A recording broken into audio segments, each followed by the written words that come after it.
I made my high school chemistry teacher lose his job. I went to a ghetto high school in a poor community, but my parents raised me to work my ass off so I could get out of there. My parents never went to college, but because of this, myself and my siblings have all gone to good schools out of state. I maintained a 4.0 until the year in question in high school, taking 5 advanced courses a year, out of 6 total, with the last 6th not offering an honors alternative.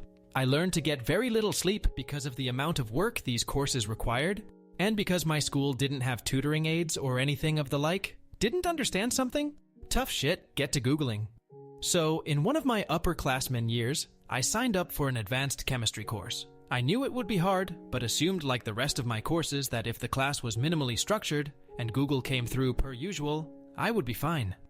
Other students warned me not to take the course, but since I wanted to go to college for chemistry, I knew I had to go through with it. The teacher was horrible. He was old, which is fine, and didn't offer after-class support, which was normal, but also didn't even offer in-class support. His answer to even basic questions was, "You should understand that, talk to me about it later," but later never came. He didn't offer lunch hours, didn't offer after-school hours, and in class would just put up the answers, which were already available online and in the back of the book. My family didn't have fancy tutor money, and none were readily available in my community anyways. I studied my ass off, but when the first test came back, I had a D, with no notes to even understand what I had done wrong. When I went to speak with him about it right after class ended, missing part of my next course in the process, he simply told me to look more closely at the textbook for help, and that he didn't have time for me. He was 2 weeks behind the explanations that he did give, because he was constantly distracted. All of this is bad, but didn't deserve him being fired yet. What did was when he got dangerous. In an experiment working with hydrochloric acid, a plug held the concentrated stuff in a tube with some magnesium and reacted to form hydrogen bubbles. Well, one of the other students in my group didn't plug the thing properly, and the plug fell out, with the Mg being stuck in the tube, now without the HCl. So I asked him how to get the tube back, expecting him to tell us to discard the HCl solution, rinse with water, and start over. I'd read the safety section in my textbook, which had this approach to working with acids. His response? He insisted that I stick my ungloved hand in the solution and just grab the plug, and then still in the solution plug it back in. He wouldn't even put his own hand in to do it, so my high school self thought this was an inherently bad idea.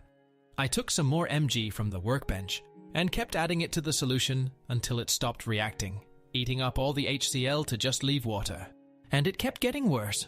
One day, he brought what he claimed were illegal fireworks into the classroom and started setting them off. He thought it was funny to point them at us, wearing no safety equipment or goggles, and hoodies that could have easily caught the fiery things. He frequently would leave the room while a group of high school kids were playing with Bunsen burners and caustic chemicals. So, in combination with the total lack of education I was getting, I didn't feel safe. Did I mention he was sexist too? I'm a girl, by the way. All of the boys got A's on tests, with no explanations. He even lost one of the other boys' tests, and straight up said in front of me, and the rest of the class, that we would just give him an A, assuming that he had done well. Later on, I had asked the other student for help understanding something, and even he didn't know what was going on in the course, so I knew it was just bullshit. Every other girl I asked was getting the same inexplicable grades as I was. This wasn't unusual on its own either, as I lived in a very conservative area and had several sexist teachers. Just usually they'd at least still grade fairly. Last contextual thing, my high school teachers' union had negotiated for tenure. After coming to college, I've learned that this is a very unusual thing, and in retrospect, it's an idiotic thing. This chemistry teacher was tenured, which meant that there was basically no way to fire him. Honestly, I felt bad for the bitter old man, because after a botched surgery, he was constantly in pain. He was still teaching because he refused to retire, and he had a son going through college that he needed to pay for. But at a certain point, this was affecting my chances of getting into college. I wasn't about to let one man's issues affect prospects for the rest of my life.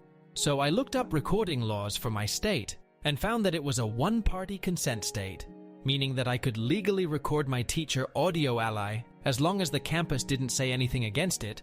They had no policies, and I was one of the parties consenting. So for a month, with my grade tanking despite hours of studying and 3 study books on the course, I recorded him.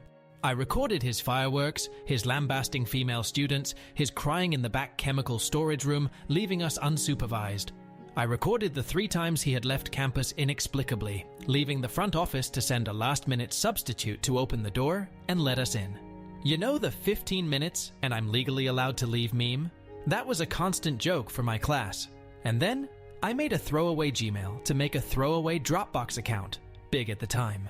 I uploaded everything and emailed it to my superintendent with the ultimatum that if something wasn't done, I would email the recordings to the local news, and that I really didn't want to do that. Within a day, I heard back, with her assuring me that I wouldn't be punished for ratting him out. My parents, her, and myself met. We went over my grades, my unmarked tests and homework, and the videos. They asked me first to talk over my concerns with the teacher, and I said I was uncomfortable with that, given his treatment of female students.